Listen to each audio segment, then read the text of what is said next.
listen. If you write the word listen on your phone or just in your notes, and then scramble the letters, it spells another word perfectly. It spells the word silent. And most people, they're not silent. They're talking to themselves and they're distracting. And if you're talking to yourself and listening to a new person talk, you can't listen to two conversations at once. You can't multitask. By the way, just as a side note, there's a myth to multitasking. Everybody, I just have to address this. I know. Yeah, because, and you know this, the science is saying, everyone who thinks you're doing two cognitive activities, I'm not talking about riding a bike and chewing gum. Have you ever caught yourself stuck in a loop of negative self-talk? You're not alone, and today we're sharing mental hacks that will end that for good. Straight from two of the best minds, Mylett and Jim Kwik. Stay tuned, because we're not only sharing proven techniques to silence that inner critic, but also breaking down powerful methods for improving focus and memory, including one unexpected twist that's going to blow your mind. I'm talking about two cognitive activities, you're not really doing it. It's called task switching. That when you go from one thing to another, which you're making more mistakes, science has shown this, you're making more errors, and you're wasting time. It takes anywhere from 5 to 20 minutes to regain your focus and your flow. What do? You hydrate, because your brain's mostly water. Even a 2 or 3% decrease in water in your brain could reduce your reaction time, your thinking ability. When you're fully hydrated, it boosts like 30% reaction time, thinking, hydrate, and then breathe, deep breathing, right? Get those 6 deep breaths in. Actually, to create neurogenesis, neuroplasticity, you'll literally just get smarter, you need 2 things, novelty and nutrition. Just like if you want to build your body, you give it novelty, you work it out, and then you give it nutrition, you feed it, and then you rest. Because the rest is really important, because that's where you consolidate short to long-term memory. So the O is observation, the U, I would go to use. And I'm doing this on the spot because I know these are the principles, but I would say, to remember a name, use the name in the conversation, right? So somebody introduces themselves, and you get it, and you say it, and you use it, because you want to make sure you heard it right. You don't want to have a conversation with Ed and say goodbye, Ted, right? Because some people, you're at a wedding, you're at an event, it's loud, you get distracted. Better to be corrected in the beginning. And then I'm not going to say, use it a million times. Ed, you have a beautiful home. Ed, what do you want to talk about? Ed, what do you want? That's abuse. But use it 3 or 4 times in the conversation. Now, in the context of non-remembering names, use it, because anything you learn, if you want to learn it better, right? If you want to max out with your ability to apply, then you want to always think about, how do I use this obsessively? When you're reading something, how can I use this? When you're listening to podcasts, how can I use this instantly, right? So even people listening to this could be thinking, okay, I have this event tonight, or I have this event tomorrow, how am I going to use this? Jim Kwik explains that if you scramble the letters in the word listen, it spells silent. Most of us fail to listen fully because we're not silent within ourselves. Our mind constantly talks to us, and that's distracting. But here's a powerful tip. Learning to quiet that internal chatter is step 1 to overcoming negative self-talk. Many people think they can multitask, but that's actually a myth. Science shows it's called task switching, and it wastes more time than you think. Every time you switch tasks, you make more mistakes, and it takes anywhere from 5 to 20 minutes to regain focus. So the next time you try to juggle multiple tasks, remember, focus on one thing at a time for better results. Jim shares that even a 2 to 3% decrease in hydration can slow your brain's reaction time. So tip number 1, hydrate. Not just water, deep breathing too. Get those 6 deep breaths in to stimulate neurogenesis. These simple practices, combined with new learning and nutrition, literally make you smarter. Want to take learning to the next level?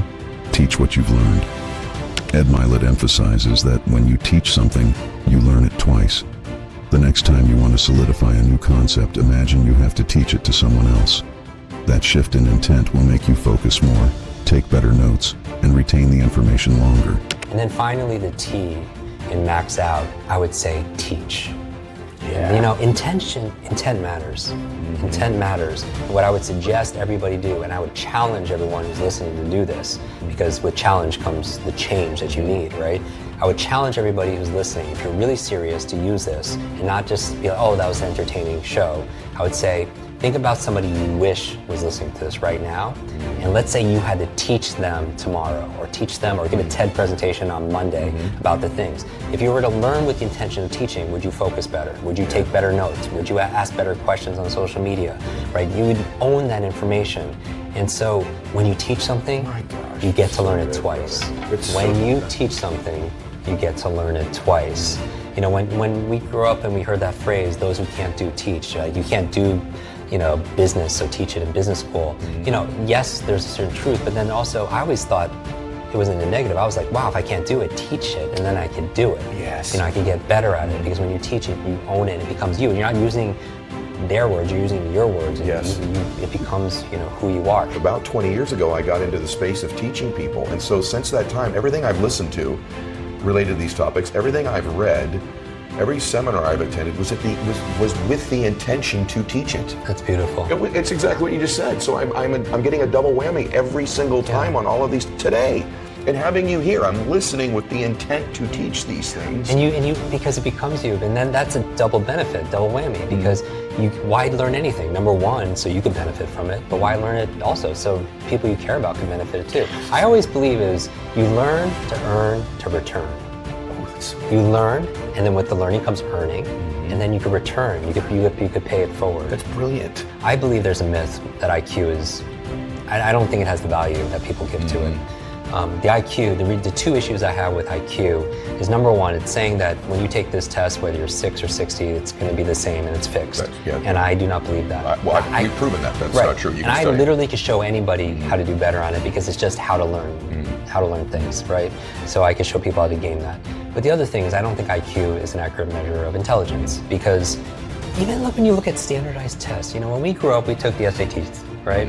And what was that? Verbal and mathematical. That measures verbal intelligence and mathematical intelligence. It's important, but it's also saying like that's all that's important. And there's this theory out of Harvard called multiple intelligence theory by Howard Gardner, saying there are way more intelligences, right? And so what about visual spatial intelligence? People who are great artists or architects, right? Or like the visual spatial graphic designers, right? That's just as important as anything else, right? So what it's saying is you could improve this, and there are other intelligence that are equally. That's what you said earlier about there being multiple geniuses. Exactly. James' genius is And that- different so- than Steve Jobs' Exactly. genius. They're So- both geniuses. So kinesthetic intelligence. Right. If you're listening to this, please fall in love with your own genius, your own giftedness, your own brilliance, because you have it. And because it may not be math skills, Right. or it may not be having a deep voice where you have a great ability to articulate thoughts. You've got all of these other, I think there are thousands, if not hundreds of thousands of types of intelligence and genius, because we all meet magic people all the time. And what makes you interesting and special is that's your magic. It's different than somebody else's. And I always do believe there's a method behind the magic.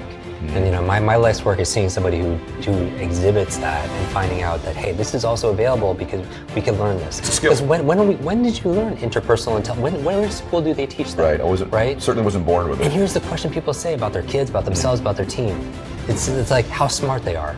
They want to know how smart somebody is, but that's the wrong question. Remember, questions are the answer. It's not how smart you are, it's how are you smart. Oh gosh, that's so good. It's not how smart your kids are, your team is, or anybody else. It's how are you smart, because you're right, there are multiple intelligence, there are multiple ways you could be a genius. That's brilliant. I want to share something with you, because it just happened this weekend, and from my folks here too.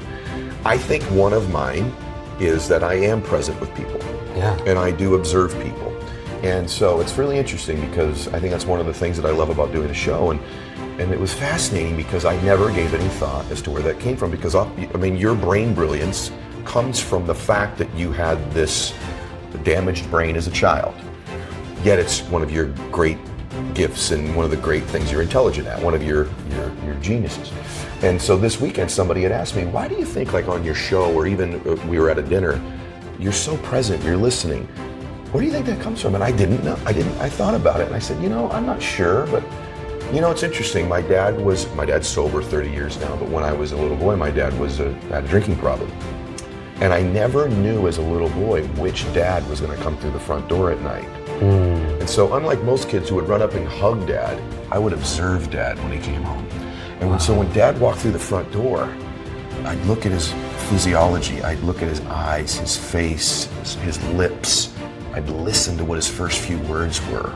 And I think since I was about a 4-year-old little boy, I was sort of, through that unfortunate circumstance in my family, I developed this intelligence of being present and really being with someone and understanding them and connecting with them and seeing where they really were. And it's ended up serving me as a 47-year-old man with you here today. Wow. Isn't that interesting? And so for some of you listening, I would just say to you that sometimes some of your great genius could be coming from some of what you would think might be some of the more tragic events in your life or difficult events in your life. So just think about that. And the self-talk also, when I said, at age 9, a teacher looked at me and said, that's the boy with the broken brain, for the whole class. And parents and adults have to be very careful because your external words become a child's internal words. Because every single time I did bad on a quiz, on a test, or not picked for a sports team, which was all the time, I would say, because I have the broken brain. That became my internal conversation. And I always tell people when they come to me and they say, I'm not smart enough, I'm not good enough, I have a horrible memory. I always say, if you fight for your limitations, you get to keep them. If you fight for your limitations, you argue for your limits, they're yours, right? And here's the thing, your brain is like a supercomputer and your self-talk is a program it will run. So if you tell yourself you're not good at remembering names, you will not remember the name of the next person you meet because you programmed your supercomputer not to. They say the two most powerful words in the English language are also the smallest, I am. Because whatever you put after that, complete that sentence with, is going to determine your destination, your destiny. I'm so glad you're saying this because this is typically said by by motivational people or inspiring people. Now we've got a brain person, science telling you this is a fact. So your identity is this. So let's say at a simple level, let's say people want to change their behavior, they want to stop procrastinating. Yes. But their identity is, I'm a procrastinator. Yes. Ooh, that's going to be a tough one. Yep. They want to change a behavior like, I want to stop smoking. But their identity is, I am a smoker. Wow, right. That's going to be a challenge, Yes. right? So here's the thing, the reason why I bring these distinctions up is because it takes the self-loathing or the judgment out of it, because you don't have to, if you're not good at something, you could say you could address the level that's holding you back. Finally, below the level of behavior, and this is a big one, is a level of environment. Have you ever thought that teaching could be your shortcut to mastering new skills? If you fight for your limitations, you get to keep them. That's one of Jim's most powerful statements. We all have a mental script we replay in our heads. I'm not smart enough. I'm not good enough. But here's the thing. If you keep telling yourself that, your brain will believe it. Try this. Catch yourself every time you say I can't and reframe it. Replace it with, I'm not this yet. It's a small change that rewires your brain's default settings.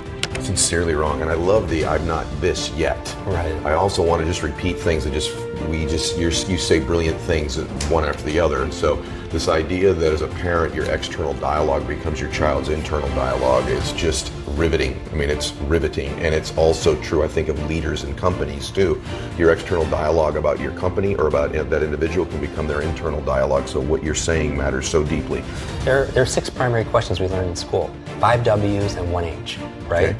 Now watch this. The identity level answers the question of who. The beliefs and values answer the question of why. The capabilities answer the question of how you do it. The behavior is the what, and the environment answers the question of when and where. It is fully aligned, and so I feel like we have natural genius inside of us, and when this is aligned with this, when people talk about their mind and their body and their values and habits, when they're all aligned, things happen naturally, and they're not been forced. And my goal for everybody who's watching and listening to this is that they're smarter than they think. It's just we weren't taught how to do these things. And when you're in congruence and in alignment, things happen. Your natural superpowers, if you will, come out organically and are not forced. According to Ed Mylett, there's more than one kind of genius. Whether you're a visual learner, a hands-on person, or great with words, identifying your unique intelligence is key. Jim Kwik explains that it's not about how smart you are, but how are you smart? And when your mind, body, and values align, your unique superpowers shine. One of the most important takeaways from this conversation is the power of external words.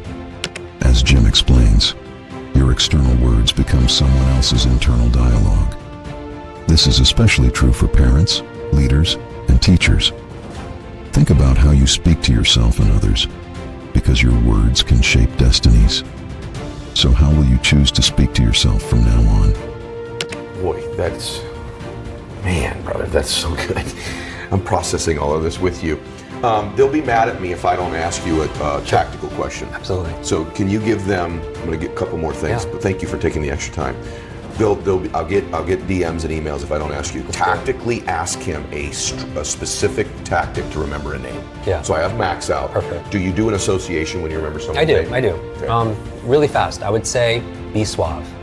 Be suave. I'll give you really quick. B is believe, right? Believe you can, believe you can. You're right. So stop the negative self-talk. Okay. Right. So that's obvious. The second thing is E is exercise. We already talked about the power of exercise. Practice. Because the bad news is it takes practice to learn someone's name. The good news, not as much as you think. Okay. Like I'm really good at names, but after practicing for a couple of months, it's just become second nature. Okay. Right? Just like parking a car or learning how to type, you do it without thinking. The suave is this. S stands for say the name. When you meet somebody, you say their name back to them, right? Because you make sure you observe it correctly. The U is you use the name. Use it 3 or 4 times. We talk about that. The A is you ask about a name. This is really great, Ed, when you meet somebody whose name you haven't heard before.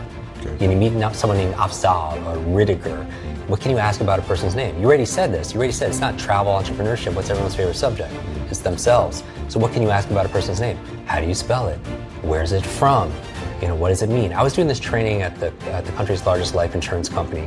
100 people in the room. The training director's name was Nankita. And I was like, in front of the whole group, I was like, that's a beautiful name. How do you spell it? Where's it from? What does it mean? She paused. I was like, Nankita, what does it mean? She looked at all her coworkers and she said it means graceful falling waters. And I was like, wow. And then her coworkers gave that kind of reaction, like a novelty. And I was like, wait a second, how long have you worked here? She's like, X amount of years. With these people, yeah, a lot of them good friends are at my wedding. I was like, out of the 100, I was like, raise your hand if you knew that's what her name meant. Out of 100 people, how many people raised their hand? 0. Wow. 0. And talk about like caring, that became like a 10-year client, right? Because that's the power of the name. Here's something to take with you today. Next time you catch yourself in negative self-talk, try one of these techniques. Silence that inner critic. Focus on one task. Stay hydrated and teach what you learn. And remember, you're smarter than you think. You just haven't been taught how to unlock it yet. If you found this helpful, hit that like button and subscribe for more insights from Ed Mylett, Jim Kwik, and other experts on how to level up your life. Share this video with someone who needs a mindset reset.